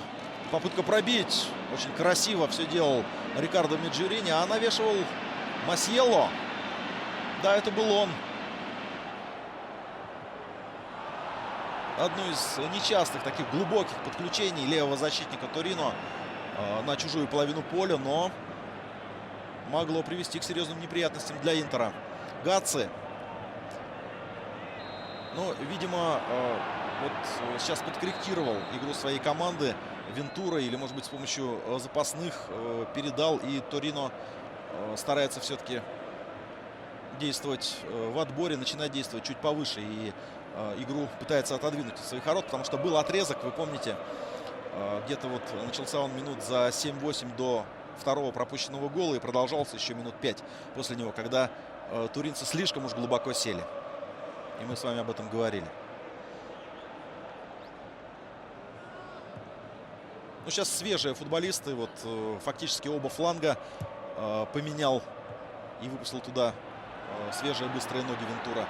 Вот это должно помочь туринской команде. Но пока нужно обороняться. Родригес встречает Паласио. И хозяева зарабатывают угловой.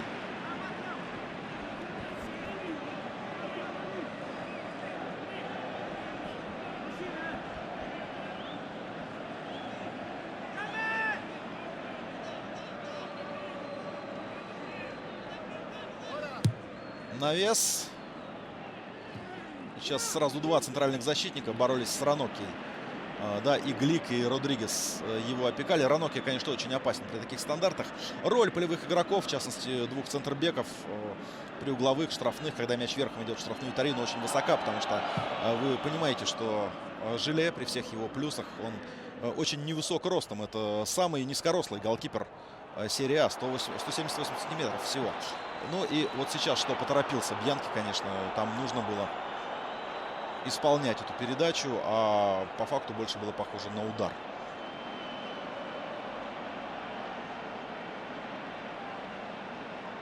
Случай подарил вот эту возможность Торино, видите, выносил мяч Жуан.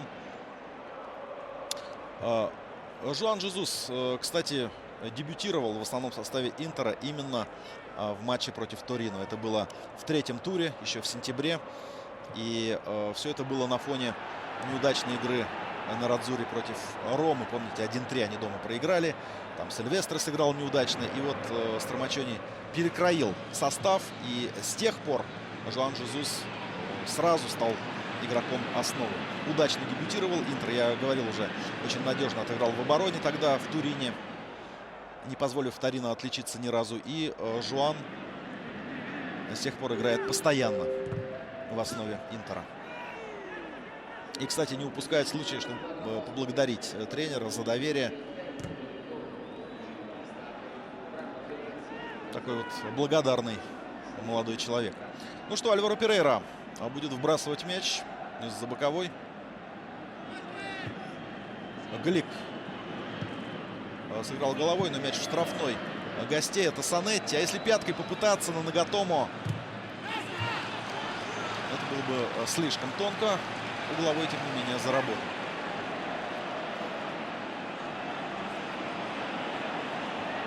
Будет Гуарин подавать. И снова, смотрите, вдвоем. А нет, вот Родригес все-таки взял Жуана.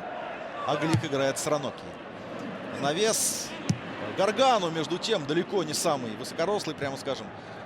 Боднул мяч головой там в чужой штрафной. Альварес.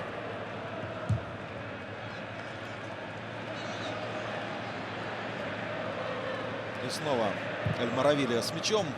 Навес в штрафную. Там остался Раноки.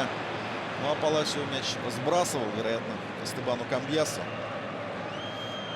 Но сделал это неудачно. 3,5 минуты до окончания основного времени матча.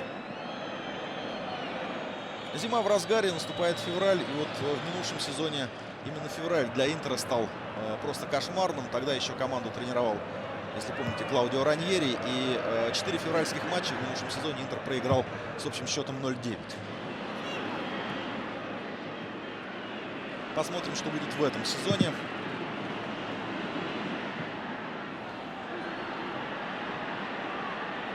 Сейчас нужно отобороняться. Хорошо, Бирса свежий, мы об этом говорили. Вот Гаргано уже прикрывает правую зону. И вот только-только, видите, возвращается Перейра. Уже после того, как Гаргано встретил соперника. Ну, в принципе, здесь ничего криминального нет. Задача опорников страховать фланговых игроков обороны. Это во многих командах именно так игра построена, я бы сказал, в большинстве команд. Когда оборона строится в 4 защитника.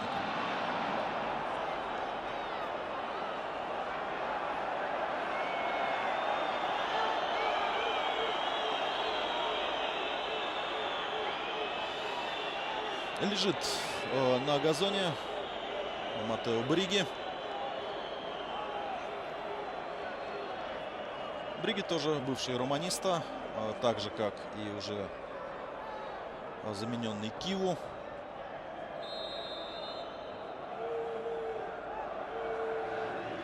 Сейчас, на скидку, я не могу вспомнить, они там пересекались или нет. По-моему, все-таки нет.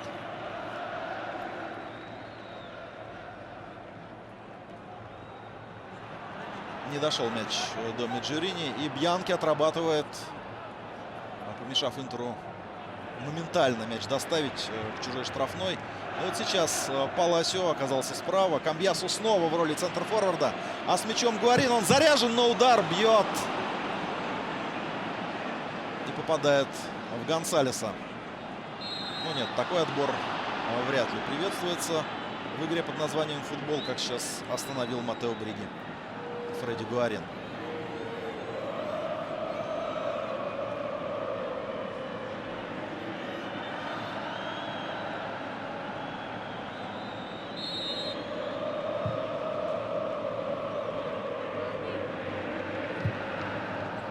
Вот видите, интересно, что оставил Гуарину на поле до конца матча Стромачони. Ну, может быть, отчасти это связано с тем, что две замены были вынужденными и оставлял шанс усилить именно атаку наставник Интера. Ну и доверие тоже, наверное, присутствует. Да и если так вот разбираться, если выпускать на эту позицию кого?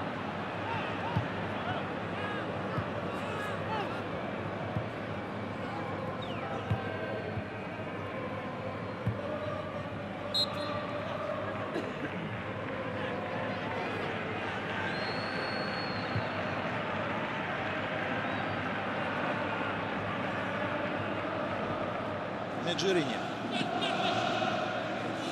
Торино, напомню, не проигрывает уже 5 туров подряд. И ничья на Джузеппе Меацца стала бы достойным продолжением этой серии. И думаю, что игроки и тренер еще раз удостоились бы комплиментов у президента клуба. Но мы помним, что по ходу встречи Торино даже вел в счете. Паласио.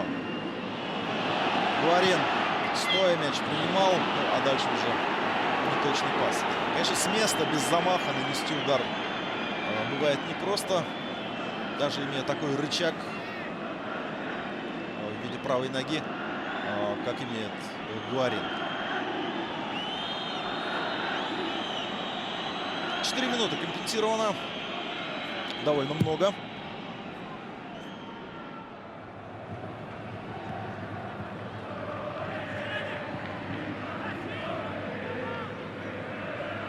Сместился на левый фланг Меджерини. Вдвоем у него соперники мяч все-таки выцарапали. Гаргано вперед.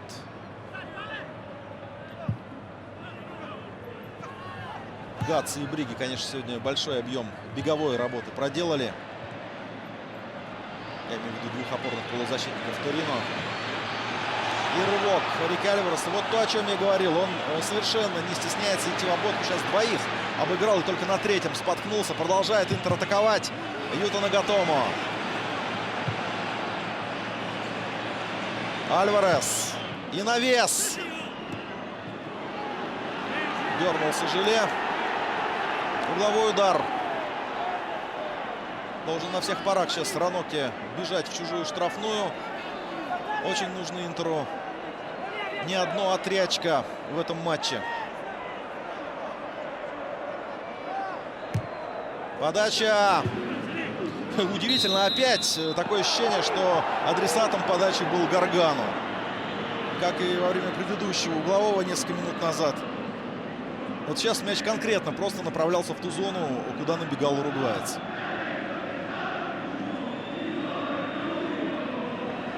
Остался в стороне Жуан и Камбьясо тоже вряд ли мог сыграть тот эпизод. И тем более Ранокки, которого очень внимательно стерегут. Скидка хорошая. Бьянки! Опасная игра! Неужели не будет штрафного? Мне показалось, что не опускал низко голову Бьянки.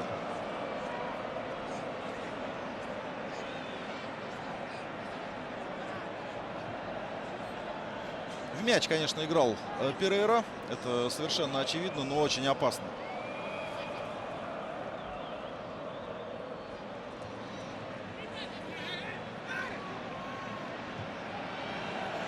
Главное, что с глазом у Бьянки все более или менее в порядке, хотя там века, по-моему, покраснело.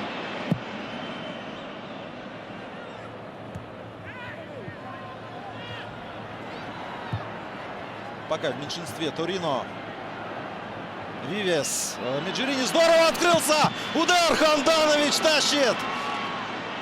Да, вот сейчас на последних секундах Самир Ханданович спас Интер, сделав то, что он делал уже много раз в этом сезоне. Страховки не было там у центрального защитника. Справа зона пустовала, и Меджерини очень легко открылся из-за спины и бил. Бил очень мощно, на силу. И расстояние это было такое, что убойным должен был получиться удар. Браво, Ханданович. Вот сейчас Интер в погоне за 3 очками мог упустить даже ничью. Вот такой матч. Думаю, что такого эстетического наслаждения поклонникам миланской команды он не доставил. Вот смотрите, да, как располагаются защитники. И непонятно, зачем в центр ушел Нагатома. Ни в тех, ни всех. Ни передачи не мог помешать никак. И зона-то осталась свободной. И здесь бессмысленно осуждать Раноккио. Он держал свою позицию, а справа не оказалось Юто Нагатома. И был шанс у Миджерини. Да, Интер сегодня сыграл, прямо скажем, не блестяще. Несмотря на быстрый гол, команда не смогла в первом тайме организовать достаточное давление на ворота соперника. После перерыва и вовсе пришлось отыгрываться. Был отрезок где-то минут 10-15, вот, на который пришелся в частности гол Камбиасу, когда Интер Торино прижал к центру, но своевременные замены Вентуры сделали свое дело. И два свежих игрока, вышедшие на фланге, помогли туринцам отодвинуть игру от своих ворот. И видите, в концовке Торино даже мог добиться победы. Очень хороший матч для гостей. 6 туров подряд Торино не проигрывает. Прочно занимает позицию в середине таблицы. Ну а вот что касается Интера, то он упускает возможность подтянуться к Лацио. 40 очков у миланского Интера, он на 4-й позиции. 37 у Милана, он 5-й. Лацио 3-й, 43 очка. Наполи 2-й, 46 и лидирует Ювентус 49. Вот такое положение команд вверху таблицы чемпионата Италии. На этом все. Вместе с вами футбол из Милана смотрел Олег Пирожков. Всего доброго и до новых встреч на матчах серии А.